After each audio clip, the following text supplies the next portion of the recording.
back. If you've just joined us, you're watching the news at 10 on Channels Television, coming to you live from Lagos. A reminder of our top stories.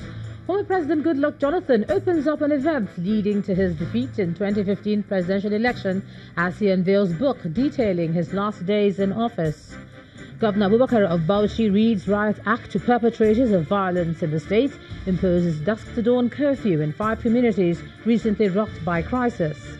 Police reveal plans for a comprehensive national crime database as judicial and security personnel seek ways for improved criminal justice administration in the country.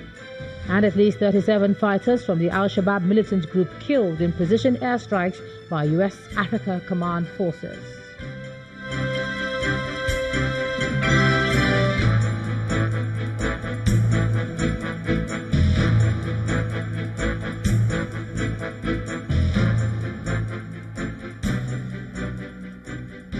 ChannelsTV.com has more information for you, and on youtube.com/channelsweb you can watch our videos. You can also watch us on your mobile device via your browser or download the Channels TV app for Android and iOS devices from their respective stores. Besides giving you access to news updates on the go, the Channels TV and Channels 24 app has an eyewitness feature that you can use to share pictures, videos or news of happenings around you. Just install the app, then tap and swipe to reveal the menu, and then follow the instructions.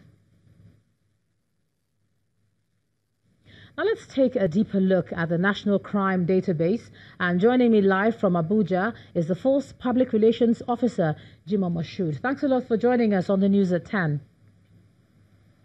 Thank you for having me. Good evening, Nigerians. All right, so we understand that the database has reached completion stage, but start by telling us how the system will work from the perspective of crime prevention and control.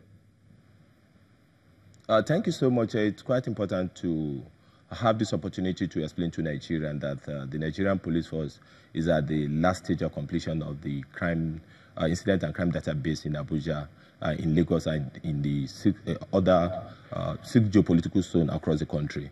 This to ensure that when we collect data, they are immediately processed and stored, and equally processed and for usage to prevent crime. There's no doubt that a lot of crime prevention and control strategies have been adopted, but for those crimes that cannot be prevented, prompt detections is the key way to go.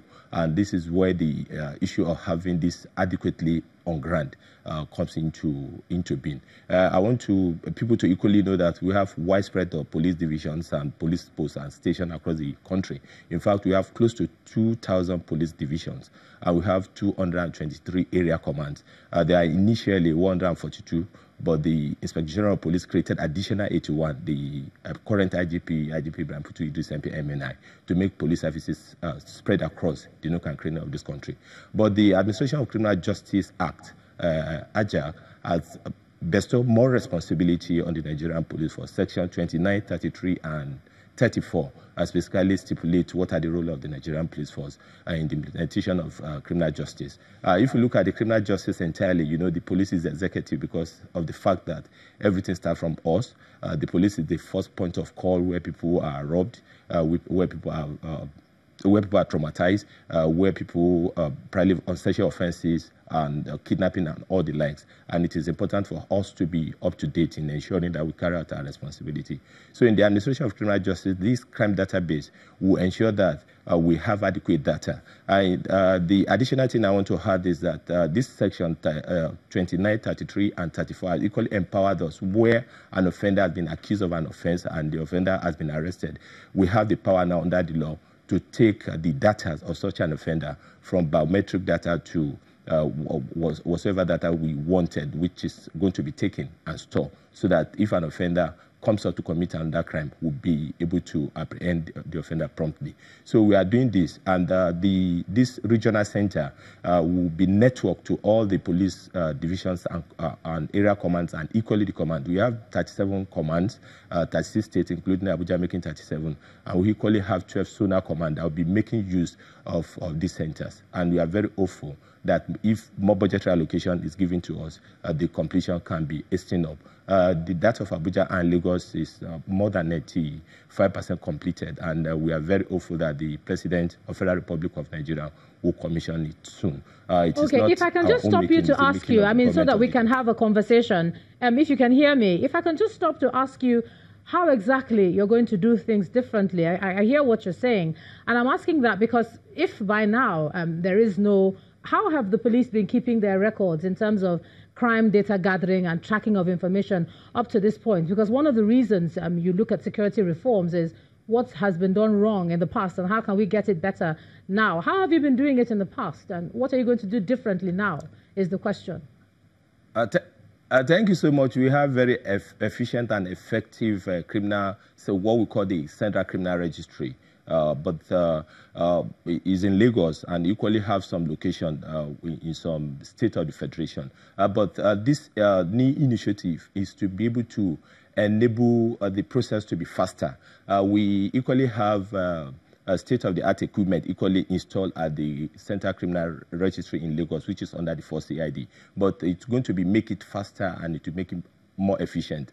There's no doubt that we have this on ground across the world. When people are going outside this country, they come into the police, or people who are gaining employment or even admission abroad, to get criminal data of those who are coming across, so that we can verify them, what we call character certificate.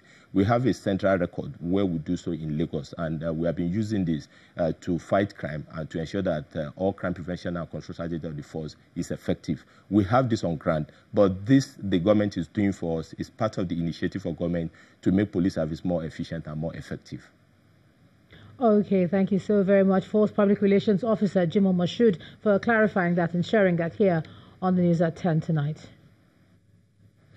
Boko Haram terrorists have reportedly killed dozens of persons, including soldiers and farmers, in 3 days of attacks in Nigeria's troubled northeast region.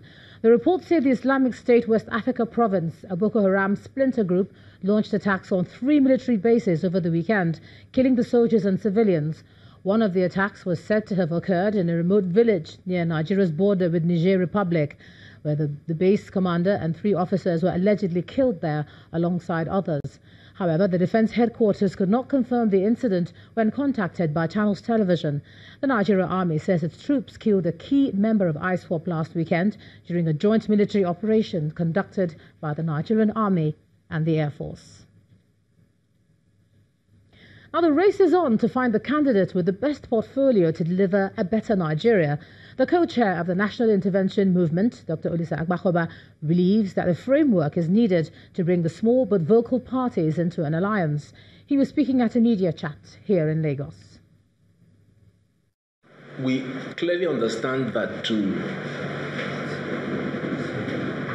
win the forthcoming elections will require a united opposition.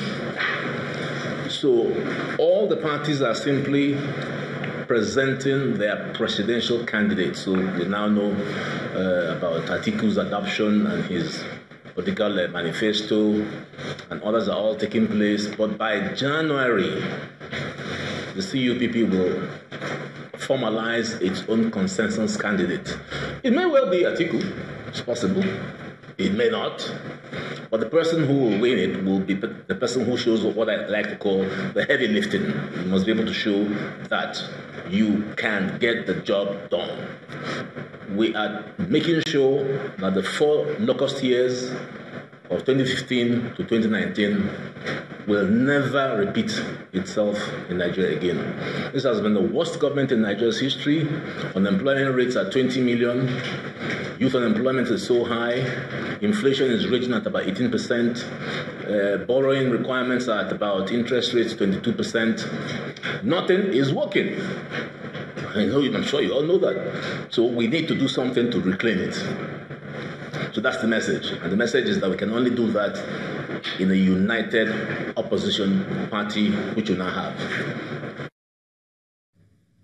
Now, ahead of the 2019 presidential elections, the leadership of the United Progressives Party has announced its endorsement of President Muhammadu Buhari, who is the flag bearer of the All Progressives Congress. The national chairman of the party, Mr. Chekas Okorie, says the party is supporting the second-term bid of the president for the sake of national stability, cohesion and unity, coupled with the anti-corruption stand of the federal government. Mr. Okorie explains that the party is satisfied with the several gains made by the president, including the single treasury account and other economic policies aimed at improving the welfare of Nigerians. After a painstaking evaluation of all the options, and in consideration of the sincerity, uprightness, and credibility of President Muhammadu Buhari, which has brought to bear in his approach to governance for the past 3.5 years, the National Working Committee of the party, acting on behalf of the National Executive Committee, after extensive consultations with all stakeholders in the party, wish to announce to the Nigerian public that President Muhammadu Buhari, GCFR, has been endorsed and adopted as our presidential candidate for the 2019 presidential election. And staying with politics, the Senate Committee on INEC is moving from state to state, performing its oversight functions regarding the preparations of the Commission for the 2019 elections. And during the visit to Kaduna State, the committee members met the resident electoral commissioner in the state and other election stakeholders, where concerns were raised on the voter register, collection of permanent voters' cards, and other issues. There's a lot to be done ahead of the 2019 general elections, which hold in February next year. Nigeria's electoral umpire, INEC, is leaving nothing to chance as preparations go to the next level. But INEC has not been left to work alone. As part of its oversight functions, the Senate Ad Hoc Committee on INEC is visiting different states to ascertain the level of preparedness and to find out challenges being faced by the Commission. Within the localities, do you take them down to the unit level, or you leave them at the collation center in the state, in the local government headquarters for people to come and collect, or you go down to the unit levels to go and distribute them? That is number one question I want to ask. Number two, for the ICT, what is the level of training and retraining of these card reader operators? Some people come and see either there is a mistake in their name or their age, or sometimes, though we have not yet identified anybody who has been a female and later given a different gender. As part of the visit, the committee members hold an interactive session with the Commission where issues are raised on collection of permanent voters' cards, deployment of smart card readers, and other logistics. I just want to confirm all these items we have just to. Have you submitted all these records to the head office so that in the event of replacement, some of them will not be voted again? Because we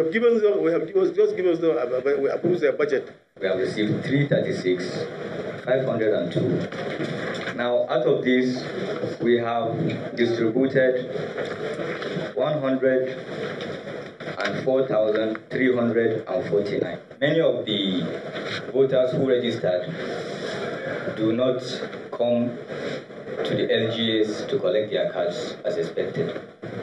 Having listened to the submissions made by the INEC officials in Kaduna State, the Senate Committee promises to do everything within its constitutional powers to help INEC conduct smooth presidential, governorship, and National Assembly elections in 2019.